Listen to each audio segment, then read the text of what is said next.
Everybody's talking about these X3D chips from AMD, the 9800X3D, the 7800X3D, but there's one more on the table people are forgetting about. It's the Ryzen 7600X3D, and it's exclusive to Micro Center, and we went to Micro Center to pick it up and to compare it to the Ryzen 7600 to see if the $100 difference is worth it. We'll show you guys how the shopping went after a word from today's sponsor. Nothing screams broke boy more than an unactivated copy of Windows, so that's where our sponsor can help you out. GVG Mall is an online marketplace that sells Windows licenses and game keys. It's crazy how easy it is to activate Windows. All you gotta do on GVG Mall is go buy a key using code TB20, and then once they send you that code, all you gotta do is copy and paste that code into the Windows activation settings, and boom, you now have an activated copy of Windows. So what are you waiting for? Head to GVG Mall today and be sure to use that code TB20 to save a bit at checkout. Thanks again to GVG Mall for sponsoring today's video. Now back to you, Matt and Jackson. All right, we made it to Micro Center. Who's excited? All right, so Zach's gonna go get a 7600X3D. I'm actually getting the 9800X3D, and I bought a full combo. The RAM and oh yeah, I guess it's just the RAM. I got the RAM and the motherboard, and I'm not gonna use them because I went Corsair RAM and I already have an X870 at home. So Jonah really wants the 7600X3D for a video, so we already got the RAM and motherboard. All right, so Zach's gonna go grab it. I'm waiting in line because the line's really long right now, but this might be a third video. We got the parts for my personal, of course, 9800X3D, and then we also, right at the last minute, got a 7600X3D that will pair with that bundle that I got that I don't need. So I think we'll be able to make a few solid videos with this stuff. So for the CPU, this is getting two of them. I'm just kidding. We got the 7600X3D coming in at $300 that we bought from Micro Center, which is the only way you can really buy the CPU unless you go to like some third-party scalper, which we don't recommend. Doesn't come with a cooler. And of course, at $300, it's a lot more expensive than this guy right here. This is the 7600 non-X, which comes in right now at $178. Very respectable price. So part of the goal of this video is going to be, obviously, we're building a nice PC with this, but we want to see, is the 7600 actually that far behind the X3D, or is it worth saving $125? And for the cooler, we have the Cooler Master Liquid 360L Core ARGB. We got a pretty nice liquid cooler here because the Ryzen 7600X3D may need a little bit of extra cooling power, but honestly, it could probably get away with almost this top cooler. So this is really just for aesthetics. You'll see why in a minute here. We got a pretty nice case that was pretty affordable, so we're going for a very RGB aesthetic build while also having really good performance. Now, since we went to Micro Center, we did take advantage of the CPU motherboard RAM combos that they often run, where you get the RAM for almost free, but I went with the prices actually put on the receipt. So coming in at $168, this is an Asus TUF Gaming B650E Wi-Fi. It's a really good deal for a DDR5 motherboard that's a pretty nice board too. As you can see, it has an 8-pin and a 4-pin for the CPU, 4 RAM slots of course,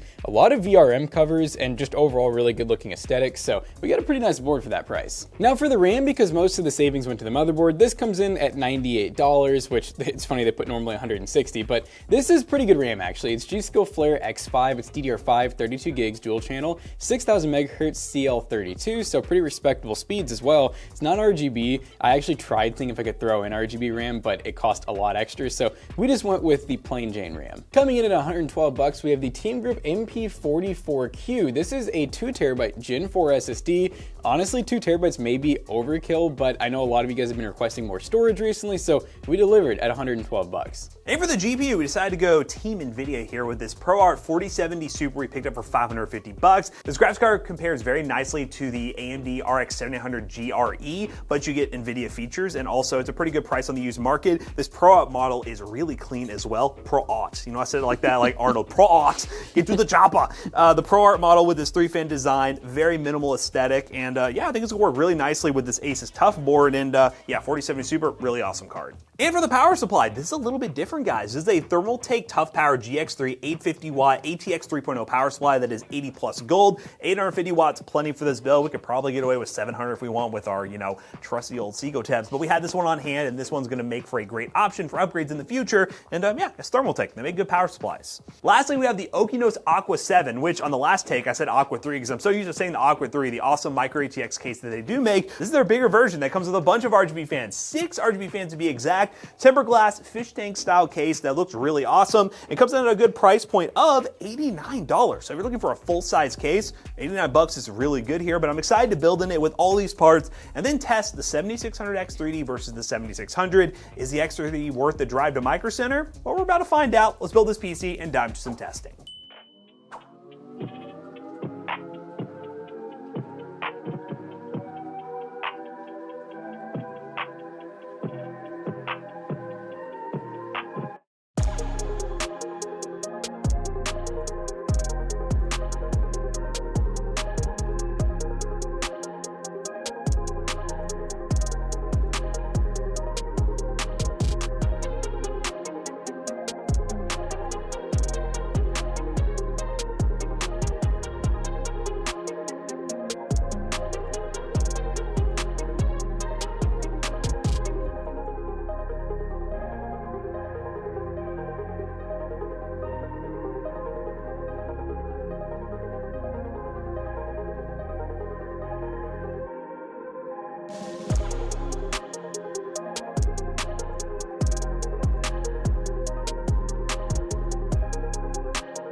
All right, guys, we are playing some Call of Duty Black Ops 6. We're on the 7600X3D, hopefully the better of the two CPUs, and we're currently running 1440p, balanced preset, max FOV, and we're gonna be doing Nuketown for both of these tests so we can get some consistent results, my goodness. Nuketown. Oh yeah, we're starting off strong. We haven't died yet, this is crazy. This is the longest I've ever lived in this game. He normally dies within like the first 5 seconds. Yeah, the real question is, in esports titles, I feel like we're gonna test them at 1080p, we're running 1440p for this one. Will we see the difference at lower resolution or also higher resolution? That's kind of the hope. You know, I just now noticed this map is different for like domination. Like these bookshelves and stuff aren't normally here. Because they had little hiding spots. Yeah.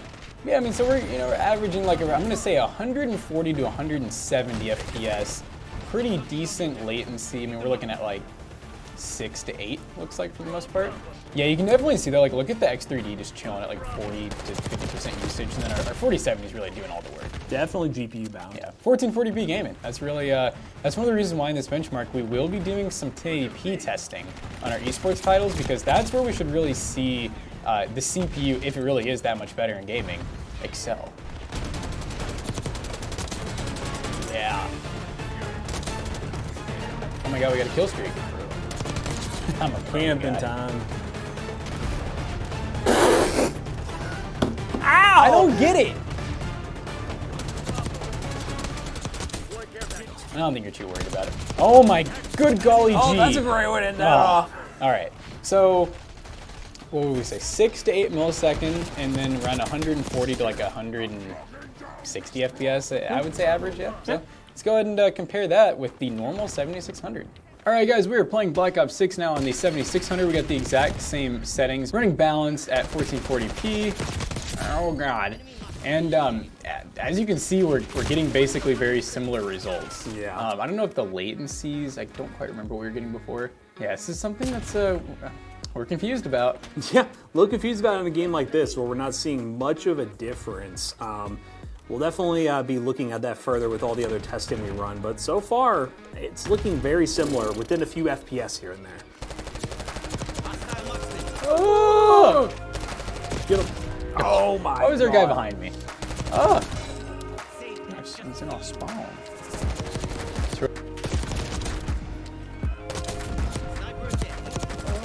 Oh! Yeah, double kill. Yeah. No! Take L's. And another. Ah! Oh man. That was the last kill, but we weren't positive. Interesting results. I mean, so far, I thought the 7600X3D did like amazing, and it did, but apparently the 7600 is the same so far. Next game. All right, guys, we are now on the 7600X3D. This time we're playing at 1080p in Fortnite. We're really trying to see what the lower resolution will give us in terms of like higher FPS numbers. For someone playing like a 360 hertz or really high refresh rate monitor. Far reduced low textures on DX12. We're gonna keep things consistent and go to Salty Springs for the drop. And we're getting the 300 to 400 FPS. I love it. But yeah, this is definitely the high refresh rate you're gonna expect with a CPU like this. The 3D cache will definitely help you get those higher highs and potentially the higher lows so you don't deal as much stutter. Now, will I be able to survive long enough to give you all a proper benchmark? You never know. There's a lot of people dropping. Someone else shooting at me. Mascot, you're done? I have more, never mind. Oh, dude, he was pushing crazy. He had some movement. What's something else here? Are they scared? Are they scared that I defeated that guy single-handedly? Sky test, go get a sky test. Almost 500. Give us 5. Oh God, you're being shot. Oh yeah, he's done for now. Pretty confidently saying that this is 300 plus FPS, good 360 hertz gaming experience.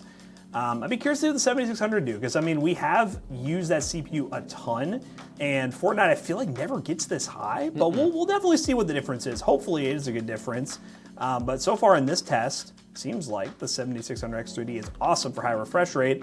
Let's go ahead and see what it can do with the 7600. There's AI everywhere. Okay guys, we are now in Fortnite. We're gonna go back to Salty Springs, that's where I was before. I don't know what's going on over there. With the 7600, and again, we haven't dropped in yet or anything, but, oh, wait a minute. Whoa. Wait a minute. Is it just that pre-lobby FPS? Yeah, where did that FPS come from? At first in the pre-lobby, it did not look right. Like, actually, no, it looked right. It looked like it was supposed to.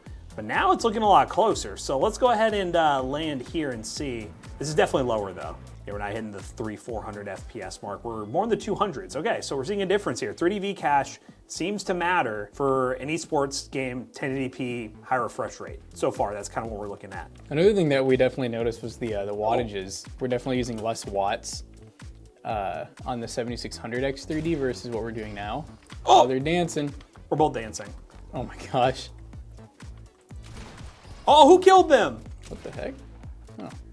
Yeah, come here. Zach Smash. But I will say, it's like, in this point right here, it's not a substantial difference. It's just the last time we were definitely staying in the 300s, but at times now we're getting into the 200 range. So, and again, we jokingly said it, the build material is an added feature, so it could be a little different. I don't think I'm seeing this that much, but you know what? I'm gonna say this was definitely a win for the 7600X3D. Let's see if the finals makes a difference. The finals was definitely pretty GPU bound, and this was the game that we could definitely notice the difference. But yeah, let's switch to the finals, see if we see anything different here, and yeah, go from there. All right, guys, we are in the finals on the 7600X3D. We are on a fairly demanding map, so we're doing a little bit of different settings this time. I know with Fortnite we did 1080p with kind of like performance mode. Well, this time we're doing 1080p, no ray tracing or upscaling, running high.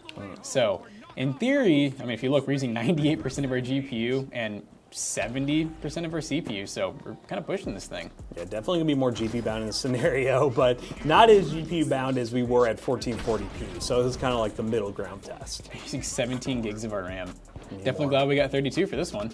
Yeah, so we're getting like, I mean, honestly, it's funny because the finals it's hard to run an esports title. Like we're only getting like 130. I say only. I mean, it's pretty respectable, and it looks. Oh no, you're not gonna get away with it. What am I doing? That was so aggressive. Yeah, that was. I don't know why I thought I had a melee. Just said I'm gonna throw a nade right at you. Yeah, so it looks like we're getting around 5 to 8 seconds of latency in this game. Oh my god. Oh, I see someone.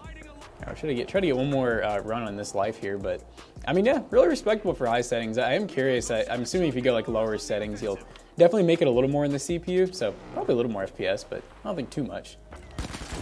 Oh, he doesn't know where I'm at. I'm dancing on his head. You gotta fight fire with fire. And landmines. Wow, that actually stuck to the bottom. No. I'm gonna do it to you again, Heavy. Dude, again. Oh no. Is my fire gonna get him? Danger on the platform, danger on the platform. Yeah. Oh. That works. I'm gonna do it to him. All right, well, that was the final. So once again, around 5 to 8 milliseconds, and I'd say like 130, maybe 140 average FPS. So let's go and try it on the 7600. Hopefully we get worse results. All right, guys, we're playing the finals, and we're at the same settings in the 7600, non-X3D, and non-X, honestly. But pretty close. Looking about the same. Once again, FPS-wise, I know this is about the same. And latency, this might be the same. It's a different map. Crap. Wow. Teammate, what are you doing to that turret? Yeah, it's definitely a different map, but we hit 170. We were hitting 170 at times. We're getting to 130. Oh. I'm tracing. Tracing the rays.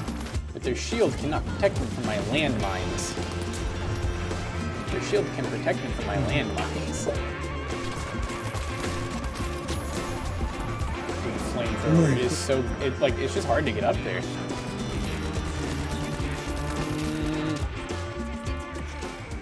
All right, so we just finished up the finals in the 7600, and it seems like so far in most games we haven't seen like a major difference, but we'll see if the builds and benchmarks have anything else to say about this. All right, guys, we just got done doing a lot of benchmarking and some CPU swapping back and forth, and as you guys can see, the 7600X3D in gaming is better, which you would expect. It's over $100 difference from the non-X 7600, so is it worth it? Well, we're gonna talk about that a little more.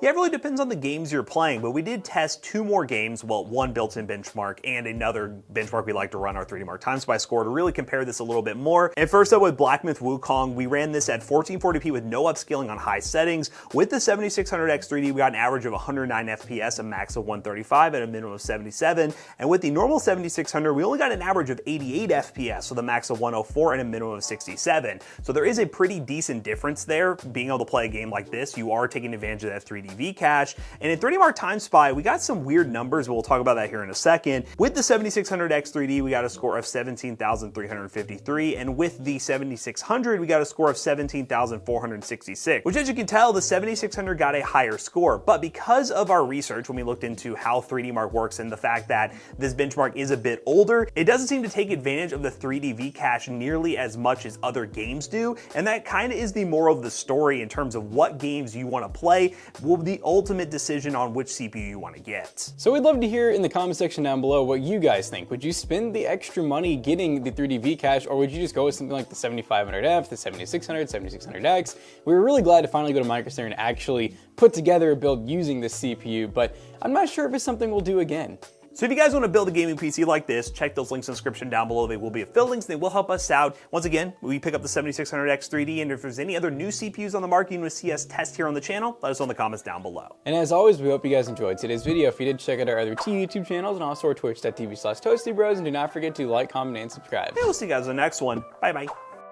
So now that we've finished this awesome gaming PC, it will be for sale at PCBros.tech, so I guess you can get this processor from more than one place. PCBros.tech, we sell the gaming PCs we feature here on the channel and a bunch of other ones ready to ship for you guys. Use code ToastyBros on checkout or take advantage of some of our awesome Black Friday and Cyber Monday sales and the holiday sales that are running right now using the link down below. See you guys later. Goodbye.